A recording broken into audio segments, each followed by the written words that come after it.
নমস্কাৰ বন্ধুসকল, আজি হৈছে 15 এপ্ৰিল আৰু মঙলবাৰ আৰু আজিৰ পুৱাৰ কেইটামান গুৰুত্বপূৰ্ণ খবৰ হৈছে গৰুক গা ধুৱাবলৈ গৈ কপিলিত সন্তানহীন এজন ছাত্ৰ। গৰুক গা ধুৱাবলৈ গৈ কপিলিত সন্তানহীন হয় এজন ছাত্ৰ। ৰঙালী বিহুৰ আনন্দ উল্লাসৰ মাজতেই কামপুৰত এক অঘটনৰ মাজতে কামপুৰত এক অঘটন সংঘটিত হয়। গৌধনক গা ধুৱাব গৈ কপিলী নদীত সন্তানহীন এজন ছাত্ৰৰ। জানিব পৰা মতে একে ঘৰৰে বিশাল হাজৰিকা আৰু মুন্নী হাজৰিকা লগতে আনজন এটা পৰিয়ালৰে চিণ্টু হাজৰিকাৰ সৈতে গৰু গা ধুৱাবই থাকোঁতে তিনিজনে কিশোৰ পানীত ডুব যায়। যদিও দুজনক কথমপি উদ্ধাৰ কৰি দুয়োকে চিকিৎসালয়লৈ প্ৰেৰণ কৰে স্থানীয় লোকে। আনফালে সন্তানহীন ছাত্ৰজনক ৰাইজে কপিলী নদীত বিচাৰিছে যদিও কোনো সম্ভেদ পোৱা নাই যুৱকজনৰ। বৰ্তমানে সন্তানহীন দেৱনাৰীকলিৰ বিশাল হাজৰিকা নামৰ ছাত্ৰজন। পৰৱৰ্তী খবৰ, লামডিঙত নিচাজাতীয় সামগ্ৰীৰ সৈতে আটক যুৱক। লামডিঙত নিচাজাতীয় সামগ্ৰীৰ সৈতে আটক এজন যুৱক। লামডিং আৰক্ষীৰ ড্ৰাগছৰ বিৰুদ্ধে ধাৰাবাহিক অভিযান অব্যাহত আছে। এইবাৰ অভিযানত ড্ৰাগছসহ আটক এগৰাকী যুৱকক। লামডিঙত ৰাষ্ট্ৰীয় ঘাইপথত অভিযান চলাই আৰক্ষীয়ে হাতেলতে আটক কৰে এই যুৱকজনক। অভিযানত 26 গ্ৰাম নিষিদ্ধ ব্ৰাউন চুগাৰ আৰু এখন AS02T8657 য়ামাহা বাইক যুৱকৰ পৰা জব্দ কৰে। জানিব পৰা মতে আটকাধীন যুৱকৰ নাম ৰঞ্জিত কুমাৰ সিং, ঘৰ লামডিং শংকৰপল্লী অঞ্চলত। পৰৱৰ্তী খবৰ, প্ৰাকৃতিক গেছৰ উৎপাদন বৃদ্ধিৰ লক্ষ্য BPLCৰ। শেহতীয়া চৰকাৰী সংস্কাৰৰ ফলত ভাৰতত প্ৰাকৃতিক গেছৰ উৎপাদন বৃদ্ধিৰ লক্ষ্য হৈছে BPLCয়ে। ৰিলায়েন্স ইণ্ডাষ্ট্ৰীজ লিমিটেডৰ সৈতে অংশীদাৰিত্বৰে কোম্পানীটোৱে NEC-25 ব্লকৰ পৰা প্ৰতিদিনে প্ৰায় 1 কোটি ঘনমিটাৰ উলিওৱাৰ লক্ষ্য হৈছে। শেহতীয়া চৰকাৰী সংস্কাৰৰ ফলত ভাৰতত প্ৰাকৃতিক গেছৰ উৎপাদন বৃদ্ধিৰ লক্ষ্য হৈছে BPLCয়ে। ৰিলায়েন্স ইণ্ডাষ্ট্ৰীজ লিমিটেডৰ সৈতে অংশীদাৰিত্বৰে কোম্পানীটোৱে NEC-25 ব্লকৰ পৰা প্ৰতিদিনে প্ৰায় 1 কোটি ঘনমিটাৰ উলিওৱাৰ লক্ষ্য লৈছে। বিপিৰ মুখ্য কাৰ্যবাহী বিষয়া মাৰে অচিনকলছে এই কথা উল্লেখ কৰে যে নীতি পৰিৱৰ্তনে বিনিয়োগৰ জলবায়ু উন্নত কৰিছে। ভাৰতৰ শক্তি সুৰক্ষাক সমৰ্থন কৰিবলৈ বিশ্বৰ খেলুৱৈসকলক আকৰ্ষণ কৰিছে। প্ৰধানমন্ত্ৰী নৰেন্দ্ৰ মোদীৰ নেতৃত্বাধীন চৰকাৰে বিগত কিছু বছৰত ধাৰাবাহিক সংস্কাৰ উন্মোচন কৰাৰ পিছত তেওঁলোকে পৰিকল্পনা নৱীকৰণ কৰিছে। তেওঁ কয় যে আমাৰ অংশীদাৰিত্বত কাম কৰি RIL আৰু বিপিয়ে ইতিমধ্যে KG-D6 ব্লকত 3টা প্ৰকল্প গঢ়ি তুলিছে, যিবোৰে একেলগে বৰ্তমান 28 মিমি MMD গেছ উৎপাদন কৰি আছে। আমি কেজিডিঙৰ পৰা গেছ উৎপাদন বৃদ্ধি আৰু বজাই ৰখাৰ বাবে একাধিক বিকল্পৰ ওপৰত কাম কৰি আছো, যেনে আৰ্ক ক্লাষ্টাৰ আৰু ছেটেলাইট ক্লাষ্টাৰত ইনফিল ড্ৰিলিং আৰু MJৰ ওপৰত কোপৰ ৱৰ্ক অভাৰ। পৰৱৰ্তী খবৰ, প্ৰথম দিনাই 199খন মুখ্যমন্ত্ৰীৰ নিৰ্দেশৰ পাছতে নিয়ম নমনা ডাম্পাৰৰ বিৰুদ্ধে কঠোৰ আৰক্ষী তথা পৰিবহণ বিভাগ। বিগত দিনবোৰত ৰাষ্ট্ৰীয় ঘাইপথত সংঘটিত হোৱা পথ দুৰ্ঘটনাক লৈ যথেষ্ট উদ্বিগ্ন হৈ পৰিছিল ৰাজ্যৰ মুখ্যমন্ত্ৰী ডক্টৰ হিমন্ত বিশ্ব শৰ্মা। এই দুৰ্ঘটনাসমূহ অধিকাংশই সংঘটিত হৈছিল দ্ৰুতবেগীত চলা ডাম্পাৰসমূহৰ বাবে। নিয়ম নমনা এই ডাম্পাৰসমূহৰ বিৰুদ্ধে অভিযান চলাবলৈ পৰিবহণ তথা আৰক্ষী বিভাগক কঠোৰ নিৰ্দেশ প্ৰদান কৰিছিল মুখ্যমন্ত্ৰীগৰাকীয়ে। যাৰ পৰিপ্ৰেক্ষিতত এই ডাম্পাৰসমূহৰ বিৰুদ্ধে যোৱা 13 এপ্ৰিল 2025 নিশাৰে পৰা অভিযান আৰম্ভ কৰিছে পৰিবহণ বিভাগে। ধাৰাবাহিকভাৱে চলিব লগা এই অভিযানৰ প্ৰথম দিনটোতে 199খন ডাম্পাৰৰ নথি-পত্ৰ আৰু ভিন্ন দিশ পৰীক্ষা-নিৰীক্ষা কৰে পৰিবহণ বিভাগে। এই 199খন ডাম্পাৰৰ ভিতৰত 24খন ডাম্পাৰৰ বিৰুদ্ধে নিয়ম নমনাৰ বাবে কঠোৰ ব্যৱস্থা গ্ৰহণ কৰে পৰিবহণ বিভাগে। ছিটবেল্ট নলগোৱাৰ বাবে 15খন ডাম্পাৰৰ চালকক জৰিমনা বিহি প্ৰথম দিনটোতে। ইয়াৰ বিপৰীতে পলিউশ্যনৰ ক্ষেত্ৰত থকা বিসংগতিৰ বাবে 2খন ডাম্পাৰ, সুৰাপান কৰি গাড়ী চলোৱা 3খন ডাম্পাৰ, চালকৰ অনুজ্ঞাপত্ৰ অবিহনে গাড়ী চলোৱা 1খন ডাম্পাৰৰ বিৰুদ্ধে বিভাগীয় ব্যৱস্থা গ্ৰহণ কৰে পৰিবহণ বিভাগে।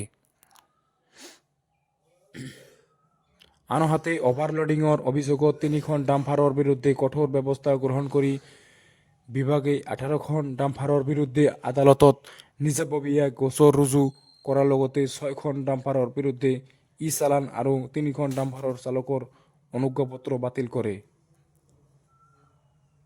পৰৱৰ্তী খবৰ, ভাৰতত ৰেচন সামগ্ৰীৰ উৎপাদন বৃদ্ধি, ৰপ্তানি হয় 50 লাখ টকাৰ অতিক্ৰম।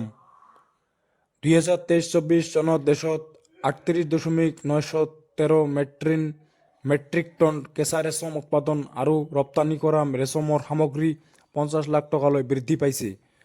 2.027.56 কোটি টকাৰে বিশ্বৰ দ্বিতীয় বৃহত্তম ৰেচম উৎপাদক আৰু শীৰ্ষ গ্ৰাহক হিচাপে নিজৰ স্থান কঠিন কৰি তুলিছে বুলি বস্ত্ৰ মন্ত্ৰালয়ে প্ৰকাশ কৰিছে। ইতিমধ্যে 78,000ৰো অধিক ব্যক্তিক উপকৃত কৰা ৰেচম সামগ্ৰীৰ দৰে চৰকাৰী আঁচনিৰ সমৰ্থনত ভাৰতৰ ৰেচম খণ্ডই অৰ্থনৈতিক সবলীকৰণক নিজৰ চহকী সাংস্কৃতিক তন্ত্ৰত বৈছে। কাঞ্জীপুৰমৰ জিলিকি থকা শাৰীবোৰৰ পৰা আৰম্ভ কৰি ভাগলপুৰ তুষাৰৰ মাটিৰ মনোমোহাতালৈকে সমগ্ৰ ভাৰতৰ গ্ৰাম্যাঞ্চলত ৰেচমে জীৱিকাৰ সৈতে ঐতিহ্যক বান্ধি ৰাখিছে। পৰৱৰ্তী খবৰ, আকাশত শত্ৰুৰ ড্ৰোন ধ্বংস কৰিব ভাৰতে। আকাশতে শত্ৰুৰ ড্ৰোন ধ্বংস কৰিব ভাৰতে। ভাৰতে দেওবাৰে ফিক্সড উইং আৰু শাৰ্ম ড্ৰোন নিষ্ক্ৰিয় কৰিব পৰা লেজাৰ ভিত্তিক অস্ত্ৰ ব্যৱহাৰ সফল পৰীক্ষা চলাই এই প্ৰযুক্তি বিকশিত কৰা 4খন দেশৰ ভিতৰত অন্যতম হিচাপে বিবেচিত হৈছে। ভাৰতৰ বাহিৰেও এই প্ৰযুক্তি ব্যৱহাৰ কৰিছে কেৱল আমেৰিকা, চীন আৰু ৰাছিয়াই। অন্ধ্ৰপ্ৰদেশৰ কুৰ্নুলৰ নেশ্যনেল অপেন এয়াৰ ৰেঞ্জ, চমুকৈ NOAR-MK laser director energy weapon, চমুকৈ DEW ব্যৱস্থাৰ প্ৰথম সফল পৰীক্ষা অনুষ্ঠিত হয়। ডিফেন্স ৰিচাৰ্চ এণ্ড ডেভেলপমেণ্ট অৰ্গেনাইজেশ্যনে, চমুকৈ DRDO NIক জনোৱা মতে উচ্চ শক্তিৰ লেজাৰ DEWত ড্ৰোন আৰু সৰু সৰু প্ৰজেক্টাইল নিক্ষেপ কৰিব পৰা প্ৰযুক্তি সজ্জিত। DRDOৰ centre for high energy systems and science, চমুকৈ চেছ হায়দৰাবাদে কেইবাখনো শৈক্ষিক প্ৰতিষ্ঠান আৰু ভাৰতীয় উদ্যোগৰ লগতে এই ব্যৱস্থাটো বিকশিত কৰিছিল। DRDOৰ অধ্যক্ষ সমীৰ ডি কামাতে ANIক কয়, মই জনাত আমেৰিকা, ৰাছিয়া আৰু চীনে এই সামৰ্থ্য প্ৰদৰ্শন কৰিছে।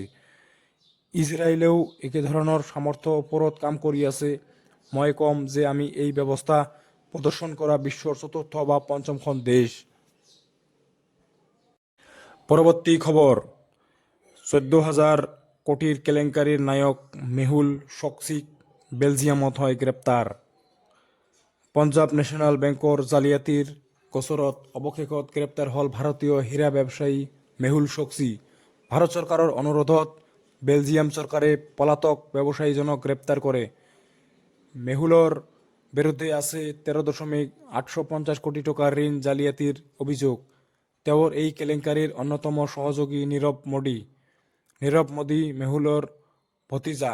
বেলজিয়ামত গ্ৰেপ্তাৰ হোৱাৰ পিছতে অতি সোনকালে মেহুলক ভাৰতলৈ প্ৰত্যাৰ্পণ কৰা হ'ব বুলি জানিব পৰা গৈছে।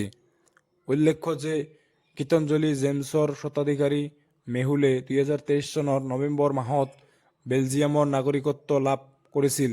তেতিয়াৰে পৰা তেওঁ তাতেই বাস কৰি আছিল। তেওঁৰ লগত আছিল পত্নী প্ৰীতিও। জানিব পৰা মতে যোৱা 12 এপ্ৰিলত চিকিৎসালয়ৰ পৰা মেহুলক গ্ৰেপ্তাৰ কৰা হৈছিল।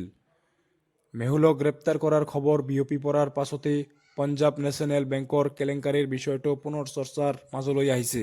কেনেকৈ এই বৃহৎ আৰ্থিক প্ৰবঞ্চনা সংঘটিত কৰিছিল দুই ব্যৱসায়ীয়ে, কেনেকৈ এই কেলেংকাৰী কেনেকৈ পোহৰলৈ আহিল, কেনেকৈ দেশ এৰি পলায়ন কৰিলে, সেই সকলো বিষয় চৰ্চাৰ মাজলৈ আহিছে। স্মৰ্তব্য 2018 চনত প্ৰথমে পঞ্জাৱ নেশ্যনেল বেংকৰ কেলেংকাৰী পোহৰলৈ আহিছিল। মেহুল চক্সী আৰু নীৰৱ মোদীয়ে সংগঠিত কৰা এই কেলেংকাৰীৰ সৈতে বেংকৰ একাংশ কৰ্মচাৰী আৰু বিষয়াৰ নামো জড়িত হৈছিল।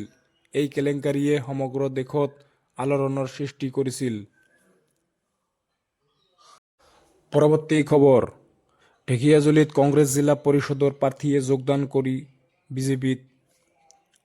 ঢেকিয়াজুলি সমষ্টিৰ এগৰাকী কংগ্ৰেছৰ জিলা পৰিষদৰ প্ৰাৰ্থীয়ে দল ত্যাগ কৰি বিজেপিত যোগদান কৰিছে। সমষ্টিটোৰ পানবাৰী জিলা পৰিষদৰ আসনৰ বাবে এইবাৰ কংগ্ৰেছ প্ৰক্ষেপ কৰিছিল ৰীনা বিভাগক। তেওঁ ইতিমধ্যে কংগ্ৰেছ দলৰ প্ৰাৰ্থী হিচাপে উক্ত পদৰ বাবে মনোনয়নো দাখিল কৰিছে। কিন্তু আজি তেওঁ আনুষ্ঠানিকভাৱে প্ৰাৰ্থিত্ব প্ৰত্যাহাৰ কৰি পদত্যাগৰ কথা ঘোষণা কৰিছে। দল ত্যাগৰ পাছত বিভাগে তেওঁৰ প্ৰতিক্ৰিয়াত অসমৰ মুখ্যমন্ত্ৰীৰ উন্নয়নমূলক কাম-কাজ আৰু নেতৃত্বক গভীৰ প্ৰশংসা কৰি স্বেচ্ছাই এই সিদ্ধান্ত লোৱা বুলি উল্লেখ কৰিছে। কংগ্ৰেছৰ পৰা পদত্যাগ কৰাৰ কাৰণ সন্দৰ্ভত তেওঁ ঢেকিয়াজুলি সমষ্টিৰ ভিতৰত দলৰ দুৰ্বল নেতৃত্বৰ দৃষ্টিলৈ আঙুলিয়াই দিছে। তেওঁ স্থানীয় নেতৃত্বৰ দৃষ্টিভংগীৰ অভাৱ, হতাশাজনক মনোভাৱ আৰু স্বাৰ্থপৰ দৃষ্টিভংগীকো সমালোচনা কৰে। নেতৃত্বৰ এনে আচৰণৰ বাবে কংগ্ৰেছ কৰ্মী আৰু সাধাৰণ জনতাৰ আস্থা হেৰুৱাইছে বুলিও মন্তব্য কৰে।